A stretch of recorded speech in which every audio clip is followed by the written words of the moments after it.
Yo, good time crew. Good time crew. Let's talk about history.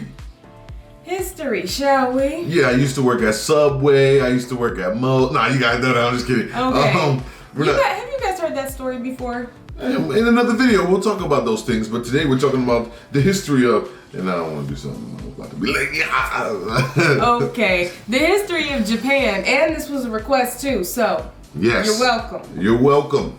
You're welcome. Don't forget to subscribe, baby. You're welcome. All right, history of Japan. Japan is an island by the sea filled with volcanoes and it's beautiful. In the year -1 billion, Japan might not have been here. In the year -40,000, it was here, and you could walk to it, and some people walked to it. Then it got warmer, some icebergs melted, it became an island, and now there's lots of trees, because it's warmer. So now there's people on the island, they're basically sort of hanging out in between the mountains, eating nuts off trees, and using the latest technology, like stones and bowls. Ding dong, it's the outside world, and they have technology from the future, like really good metal and crazy rice farms. Now you can make a lot of rice really, really quickly. That means if you own the farm, you own a lot of food, which is something everybody needs to survive. So that makes you king. Rice farming and rice kingdoms spread across the land, all the way to here. The most important kingdoms were here, here, here, here, here, here, and here. But this one was the most important, ruled by a heavenly superperson, or emperor for short. Knock knock, get the door, it's religion. The new prince wants everyone to try this hot new religion from Biekt. Please try this religion, he said. No, said everybody. Try it, he said. No, said everybody again, quieter this time. And so the religion was put into place, and all the rules that came with it. Then the government was taken over by another clique, and they made some reforms, like making the government govern more, and making the government more like China's government, which is a government that governs more. Hi, China, they said. Hi, dipshit, said China. Can you call us something else other than dipshit, said Japan. Like what, said China. How about Sunrise Land, said Japan. And they stole China's alphabet and wrote a book about themselves. And then they made lots of poetry and art and another book about themselves. Then they stopped moving the capital every time the emperor died and kept it in one place for a while, right here. And they conquered the north finally, get that squared away. A rich hipster named Kukai is bored with modern Buddhism, visits China, and learns a better version, which is more spiritual. Comes back, reinvents the alphabet, and causes art and literature to be great for a long time. And the royal palace turned into such a dream world of art that they really didn't give a shit about running the country. So if you live outside the palace, how are you supposed to protect your shit from criminals? Hire a samurai. Everyone started hiring samurai. Rich, important people hired samurai. Poor people who could not afford to hire samurai did not hire samurai. The samurai became organized and powerful, more powerful than the government. So they made their own military government. Here, they let the emperor still be emperor, but the shogun is actually in control. Breaking news, the Mongols have invaded China. We've invaded China, said the Mongols. Please respect us, or else we might invade you as well. Okay, said Japan. So the Mongols came over, ready for war, and died in a tornado. But they tried again, and had a nice time fighting with the Japanese, but then died in a tornado. Then the emperor overthrows the shogunate. Then the shogunate overthrows him back and moves to Kyoto and makes a new shogunate. And the emperor can still dress like an emperor if he wants, that's fine. Now there's more art. Like painting with less colors, collaborative poetry, plays, monkey fun, tea parties, gardening, architecture, flowers. It's time for who's going to be the next shogun. Usually it's the shogun's kid, but the shogun doesn't have a kid. So he tries to get his brother to quit being a monk and be the next shogun. He says okay, but then the shogun has a kid. So now who's it gonna be? Vote now on your phones. And everyone voted so hard that the palace caught on fire and burned down. The shogun actually didn't care, he was off somewhere doing poetry. And the whole country broke into pieces. Everyone is fighting with each other for local power, and it's anybody's game. Knock knock, it's Europe. No, they're not here to take over, they just want to sell some shit, like clocks, and guns, and Jesus. So that's cool, but everyone's still fighting each other for control, now with guns. And wouldn't it be nice to control the capital, which right now is puppets, with no one controlling them. This clan is ready to make a run for it, but first they have to trample this smaller clan, which is in the way. Surprise, the smaller clan wins, and the leader of that clan steals the idea of invading the capital and invades the capital. And it goes very well. He's about halfway through conquering Japan when someone who works for him kills him, and then someone else who works for him kills them, and that guy finishes conquering Japan.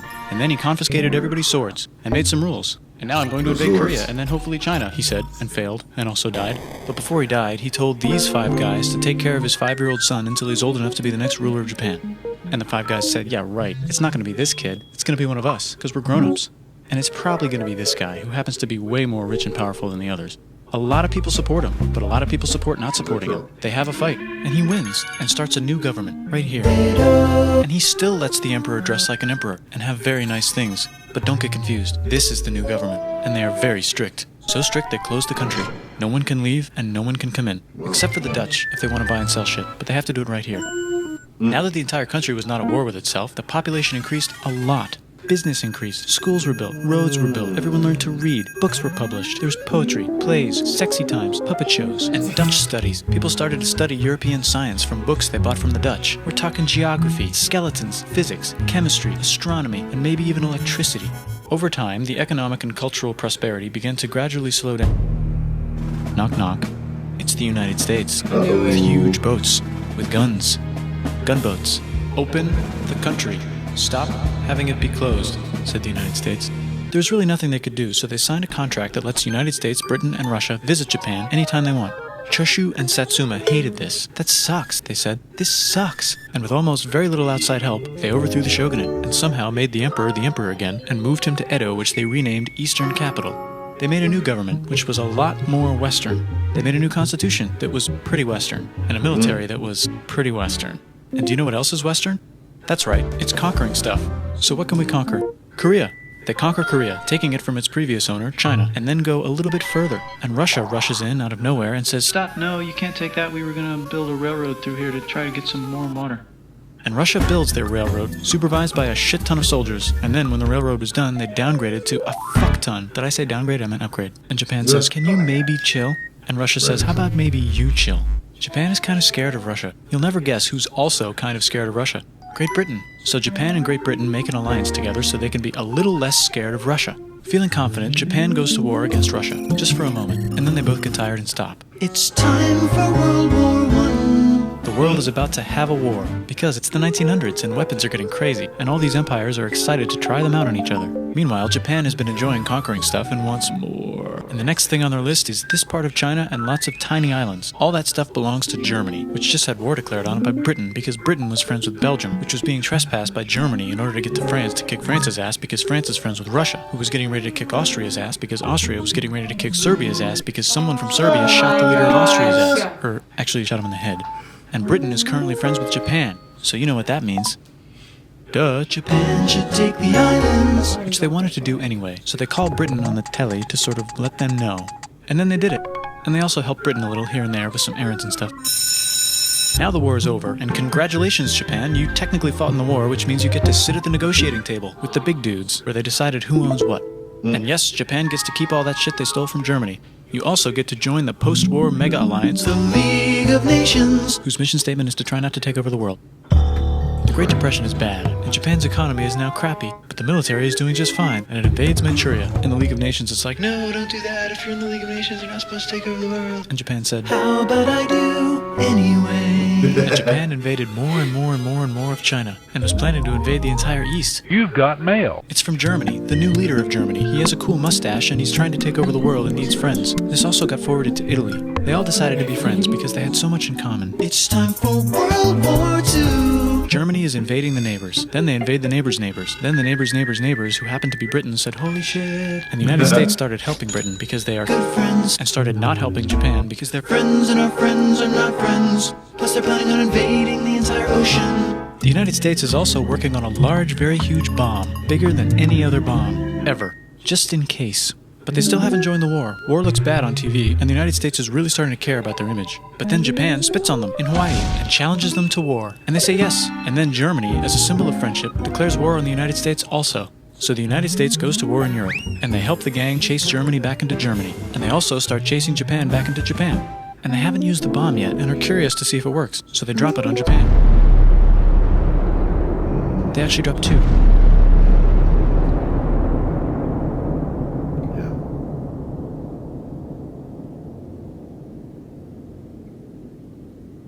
Is that the end?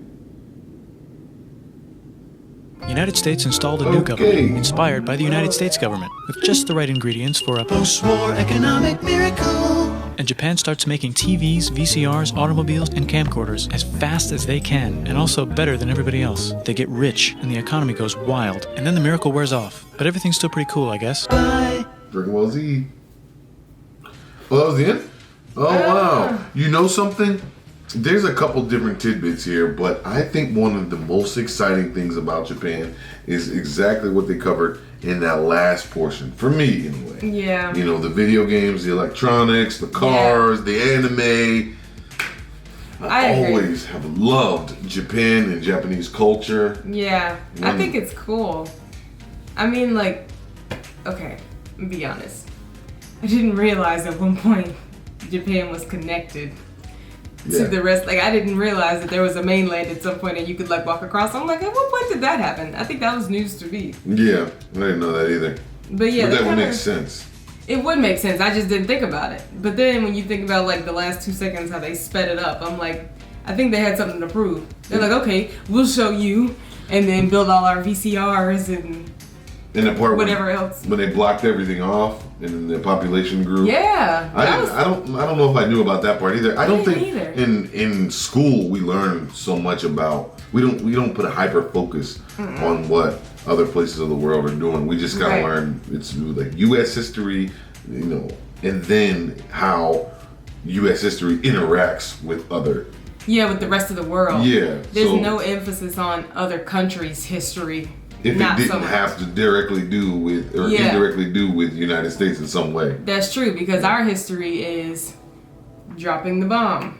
And that's about it. Yeah, we heard about that part, but we didn't hear about all the the rice and growing in the population and how they collaborated. That's pretty cool. And how they had a successful economy. We don't learn about those things. All we learn about is, oh yeah, we dropped a bomb on them a while back, so we suck.